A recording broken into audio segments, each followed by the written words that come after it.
Reverend Insanity est un web roman captivant de Gudzenren. Il nous plonge dans un monde où le pouvoir règne en maître et où la quête de l'immortalité pousse les individus à des extrémités extraordinaires. Ceci n'est pas une histoire xianxia typique avec des cultivateurs vertueux. Au lieu de cela, elle nous présente un monde brutal et moralement gris où la survie dépend souvent de la ruse, de la cruauté et de la manipulation d'entités surnaturelles appelées Gu. Gudzenren crée un monde à la fois fascinant et terrifiant.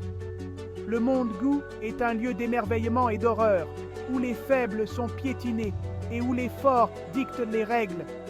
C'est un monde où la frontière entre le bien et le mal est floue, et où la seule constante est la soif insatiable de pouvoir. Au cœur de ce monde tumultueux se trouve Feng Yuan, notre protagoniste. Réincarné dans le corps de son jeune lui, Feng Yuan porte en lui les souvenirs et les expériences de sa vie passée. Il n'est pas un idéaliste naïf, c'est un pragmatique qui comprend la cruelle réalité du monde Gu. Je suis animé par un seul objectif, atteindre l'immortalité et me libérer des chaînes du destin. Je suis prêt à exploiter n'importe quel avantage, à embrasser n'importe quelle méthode et à tout sacrifier pour atteindre mon but. Cela fait de lui un personnage controversé, tant dans le récit que parmi les lecteurs. Il n'est pas un héros au sens traditionnel du terme. C'est un anti-héros, animé par l'instinct de survie et l'ambition. L'essence même du pouvoir dans le monde Gu réside dans les Gu eux-mêmes. Ce ne sont pas de simples objets inanimés, mais des créatures vivantes et respirantes, dotées de capacités uniques. Elles vont du plus banal au plus impressionnant. Certains Gu peuvent accroître la force, tandis que d'autres contrôlent les éléments ou même manipulent le temps et l'espace. Chaque Gu possède ses propres capacités et bizarreries innées, ce qui les rend à la fois fascinants et dangereux. Ce sont des outils à utiliser, des armes à manier. Plus le Gu est puissant, plus le pouvoir qu'il confère à son utilisateur est grand. Mais manier un tel pouvoir a un prix. Le monde Gu est vaste, divisé en 5 régions distinctes, chacune ayant ses propres ressources, méthodes de culture et dynamiques de pouvoir. Ces régions sont plus que de simples divisions géographiques, elles incarnent des philosophies et des modes de vie uniques qui influencent profondément la quête de pouvoir de leurs habitants. Ces régions ne sont pas de simples distinctions géographiques, mais représentent différentes voies vers le pouvoir au sein du monde Gu. Chaque région offre une approche unique pour devenir un maître Gu puissant, façonnant ainsi la diversité et la richesse de ce monde fantastique. Le continent central représente le cœur de la civilisation, un creuset de différentes lignées de maîtres Gu et un champ de bataille pour la suprématie. Ici, les maîtres Gu rivalisent pour le contrôle des ressources et des connaissances, utilisant des stratégies complexes et des alliances fragiles pour dominer leurs adversaires. Les cités prospèrent et les académies de Gu sont des lieux de savoir et de pouvoir où les jeunes aspirants apprennent les arts mystiques et les anciens partagent leurs secrets.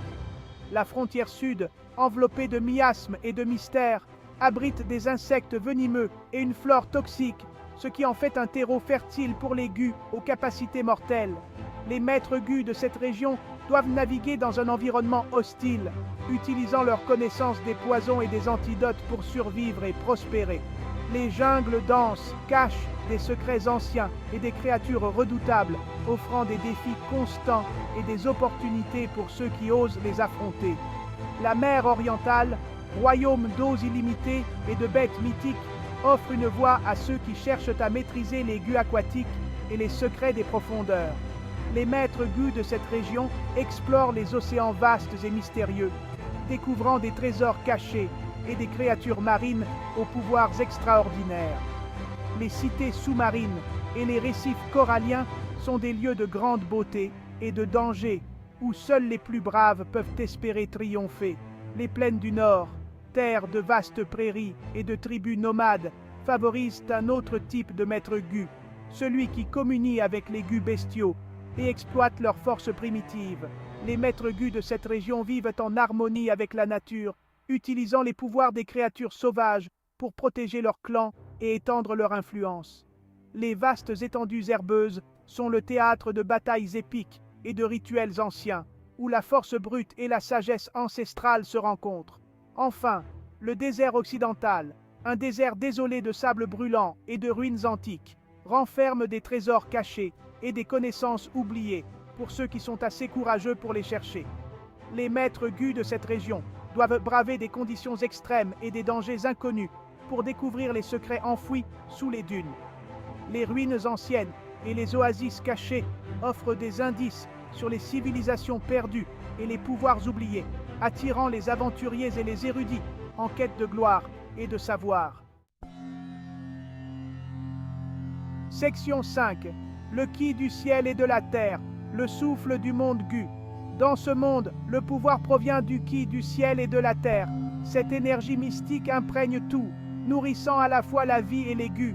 C'est le sang du monde gu, la source de toute création et de toute destruction. Les cultivateurs absorbent le ki du ciel et de la terre pour renforcer leur corps, cultiver leur gu et progresser vers l'immortalité. La concentration et la pureté du ki du ciel et de la terre varient considérablement à travers le monde gu, influençant les types de gu qui peuvent être nourris et la force que les maîtres gu peuvent atteindre. Section 6. Les veines du Dao, les conduits du destin. Les veines du Dao, ou les conduits du destin, sont des éléments essentiels dans la compréhension de l'univers mystique. Les veines du Dao sont des canaux mystiques qui relient le monde physique au flux du ki du ciel et de la terre. Ces veines invisibles, mais puissantes, sont les chemins par lesquels l'énergie vitale circule, nourrissant et connectant tout ce qui existe. Ce sont les veines et les artères du monde gu, canalisant sa force vitale. Sans ces conduits, le monde serait dépourvu de l'énergie nécessaire pour soutenir la vie et la croissance. Certains individus naissent avec des veines du Dao, ce qui les désigne comme des individus ayant le potentiel de la grandeur dans l'art de la culture du gu. Ces personnes sont souvent reconnues dès leur naissance, car leurs veines brillent d'une lueur particulière, signe de leur connexion unique avec le ki. La qualité et la quantité de veines du Dao que l'on possède peuvent avoir un impact significatif sur son parcours de culture. Ceux qui ont des veines plus nombreuses ou de meilleure qualité peuvent progresser plus rapidement et atteindre des niveaux de puissance que d'autres ne peuvent qu'envier. Ceux qui possèdent des veines du Dao supérieur ont beaucoup plus de facilité à absorber le ki du ciel et de la terre, ce qui leur permet de cultiver plus rapidement et d'atteindre des sommets de puissance plus élevés. En méditant et en se connectant à la nature, ces individus peuvent intensifier leur énergie, devenant des êtres de pouvoir et de sagesse, capables de grandes réalisations dans le monde du gu. Section 7. Le prix du pouvoir. Moralité et sacrifice. Dans le monde gu, la quête du pouvoir est une entreprise périlleuse, réservée à ceux qui ont le cœur et l'esprit endurcis. La quête du pouvoir dans le monde gu n'est pas faite pour les âmes sensibles. Les guerriers doivent s'entraîner dans des conditions extrêmes, affrontant des défis qui testent non seulement leur force physique, mais aussi leur résilience mentale. Elle exige des sacrifices, de la ruse et une volonté de défier la morale conventionnelle. Chaque décision prise peut avoir des conséquences profondes, non seulement pour le guerrier, mais aussi pour ceux qui l'entourent. Je comprends que le pouvoir a un prix et je suis prêt à le payer, même si cela signifie prendre des décisions impitoyables et sacrifier les autres. Chaque choix que je fais est un pas de plus vers mon objectif ultime, même si cela signifie prendre des décisions impitoyables et sacrifier les autres. La route est parsemée de sacrifices et chaque perte est un rappel brutal du coût du pouvoir. Fan Wan, dans sa quête incessante de l'immortalité, incarne ce principe. Son voyage est une illustration vivante des dilemmes moraux auxquels sont confrontés ceux qui cherchent à transcender les limites humaines. Le roman remet constamment en question notre perception du bien et du mal. Il nous pousse à réfléchir sur la nature du pouvoir et les sacrifices nécessaires pour l'obtenir. Il nous oblige à affronter cette question difficile. Jusqu'où iriez-vous pour atteindre vos objectifs? Seriez-vous prêt à sacrifier votre humanité pour obtenir ce que vous désirez le plus? Dans le monde gu, la survie nécessite souvent une boussole morale flexible où les lignes entre le bien et le mal sont floues est constamment redéfini par les circonstances. Et le voyage de Fang Yuan nous rappelle brutalement les choix que l'on doit faire lorsque l'on navigue dans un monde où le pouvoir est primordial. Chaque décision, chaque sacrifice est un pas de plus vers un destin incertain, où la moralité est souvent la première victime. Section 8. La complexité du raffinement des Gu. Le raffinement des Gu est un art complexe et dangereux, qui exige non seulement des connaissances et des compétences, mais aussi une profonde compréhension de l'équilibre délicat entre les différents Gu. Il ne s'agit pas seulement de combiner des ingrédients, mais plutôt de diriger une symphonie de pouvoir, où chaque Gu joue un rôle spécifique. Les maîtres Gu doivent sélectionner et combiner les Gu avec soin, en tenant compte de leurs attributs, de leurs interactions et de leurs effets secondaires potentiels. Un seul faux pas peut avoir des conséquences catastrophiques, allant de la destruction du Gu à la mort du raffineur.